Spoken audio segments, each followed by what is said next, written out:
74,000 करोड़ रुपए बिहार के छात्र दूसरे राज्य में पढ़ने के लिए पैसा ले जाते हैं। क्यों जाते हैं बच्चे? क्योंकि आपका डिग्री 3 साल में नहीं मिलता। आप डिग्री देते हैं 5 साल में, वह भी फर्जी डिग्री, बिना पढ़ाए हुए डिग्री। बच्चों को क्लासरूम में पढ़ते नहीं, आपके शिक्षक जाते नहीं। सबको मालूम है बिहार में फर्जी डिग्री देते हैं, वह भी 3 साल में नहीं देते, उसको 5 साल में देते हैं। बहुत सारे छात्र बैठे होंगे, इस बात के पीड़ित होंगे, भुक्तभोगी होंगे। हम एक साथ इस राज्य से हम पैसा भी बाहर जाता है, हमारा ज्ञान भी चला गया। बहुत इसको हम बोलते हैं ब्रेन ड्रेन।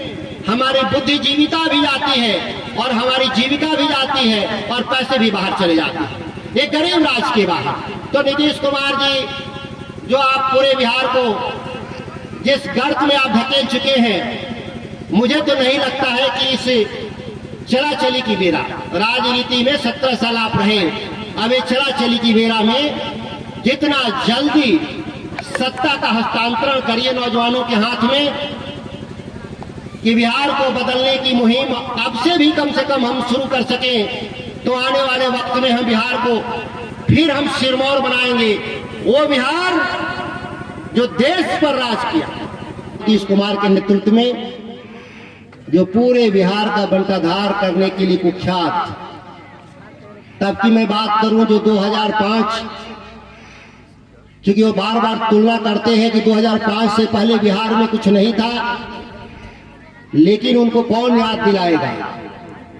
जो उनके साथ रहने वाले हैं वो सत्ता की मलाई में हिस्सेदार है, और विपक्ष को नीतीश कुमार तो हमेशा ही खारिज कर देते हैं बिहार में। वो कहते हैं कि मैं ही बिहार हूं। आप वोट भी देते हैं बिहार में। 2015 में नारा लगा, क्या नारा लगाया बिहार में? बिहार में बहार है और नीतीश कुमार है। तो ऐसे परिस्थिति में जो बिहार के मुख्यमंत्री पैदा हो बनते हैं, तो पहला हमला किस पर करते हैं? वो पहला हमला करते हैं इस राज्य के किसानों पर, और इस राज्य के किसानों से मंडी छीन लेते हैं। जोक चलाने वाले के लिए तो देश में सब लोग अडानी अंबानी के दीवाने हैं। वो यहाँ वाले हो चाहे वहां वाले, फर्क नहीं है। आते हैं घर में किसान और मजदूर के घर से, और बात हमेशा अडानी अंबानी के ही पक्ष में करते हैं लोग। यह बात देश में छुपी हुई नहीं है। लेकिन जब किसानों की बात आती है, कारीगरों की बात आती है, कामगारों की बात आती है, कोई भी आपका सुनते होंगे कि कोई बहस नहीं, कानून पे चर्चा नहीं। देश में बिना मांगे 3 कृषि कानून बनाया, और देश का जब किसान दिल्ली की छाती पे चढ़ गया, 13 महीने 700 शहीद हुए, तो दिल्ली की सरकार को आंख खुला कि हमने गलत कर दिया, कानून वापस कर दिया। लेकिन बिहार में देखिए कुछ नहीं हुआ। यहाँ की सरकार कानून नहीं वापस की, आज भी उसी कानून को ढो रही है। जो दिल्ली वाला जो कानून बना था, उस कानून को बिहार के लोग ढो रहे हैं। कह रहे हैं कि हम मोदी से लड़ेंगे। भाई, मोदी से लड़ना होगा इस देश में तो मोदी जैसा आदमी नहीं चाहिए हमको। हमको तो किसान नेता चाहिए, हमको तो गरीबों का आदमी चाहिए, हमको तो कामगारों का आदमी चाहिए, हमको तो कारीगरों का आदमी चाहिए। आप दोनों एक नीति नहीं चला सकते। सत्ता भी वही नीति चलाएगा और विपक्ष भी देश का वही नीति चलाएगा। ऐसा पहली बार बिहार में आप देख रहे होंगे लोग। आश्चर्यजनक रूप से जो दिल्ली की जो नीति है, उसी पर बिहार की भी सरकार चल रही है। तो फिर सरकार बनाने का मतलब, फिर सरकार बदलने का मतलब, तो कपड़ा जैसे सरकार जैसे कपड़ा बदलते हैं, वैसे ही सरकार बदलने का काम कर रहे हैं। आप बदलने का काम नहीं कर रहे हैं, असल बदलाव नहीं, लोगों को झांसा दे रहे हैं। तो ये बिहार जो झांसे में पड़ा है, एक ये नारा भी था, शायद नारा पिछली बार लगा था, झांसे में नहीं आएंगे और नीतीश कुमार को जिताएंगे, नारा हमने देखा था। किस तरीके से झांसा देने वाले लोग ही कह रहे झांसा में नहीं आना। क्या नारा था?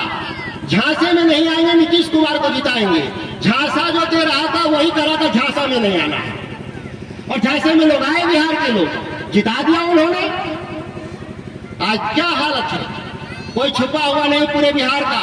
बाकी विषय पर तो इसलिए नहीं बोलता हूं, शिक्षा पर, स्वास्थ्य पर, कि पहले एक ही बात तो मुद्दा तय हो जाए।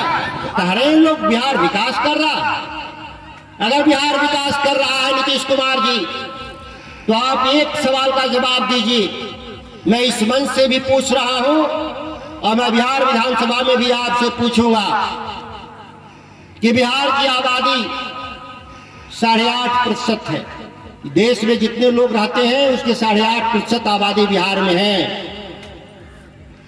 और हम बिहार की देश की अर्थव्यवस्था में हम केवल 3.5% योगदान जीडीपी में 2005 में दे रहे थे। अगर बिहार विकास किया है 2023 में, तो देश के जीडीपी में हमारा योगदान कितना है? तो आज हमारा विकास दर घटा है। हम जीडीपी में आज 3.4%, मतलब बिहार पीछे गया है 17.5 सालों में, आगे नहीं गया। नीतीश जी, बिहार की सरकार के अधिकारी लोग हैं वो तस्करी करा रहे हैं, सबको मालूम है। आप तो नेपाल बॉर्डर पे हैं, जानते हैं कि यहाँ पे आपको खाद नहीं मिलेगा, नेपाल चला जाता है। समाधान तो है, राज्य सरकार इसका समाधान नहीं करना चाहती है, जानबूझ करके वह माफियाओं से मिली हुई है। इसका समाधान हम लोग ढूंढेंगे। हम लोग आज राज करने वाली सरकार में बैठे हुए लोग किस कदर राज्य के किसानों का शोषण कर रहे हैं। नारा दिया गया था कि हम 2022 में किसानों की आय को दुगुना कर देंगे। देश में 3 मोदी जी ने कानून को निरस्त किया था। इसकी आधारशिला हमारे इस बिहार के मुख्यमंत्री, तब के कृषि मंत्री, भारत सरकार में जब वाजपेयी जी की सरकार थी तो ये कृषि मंत्री थे। अब बताना भी पड़ता है कि कब किसके किसके साथ रहे।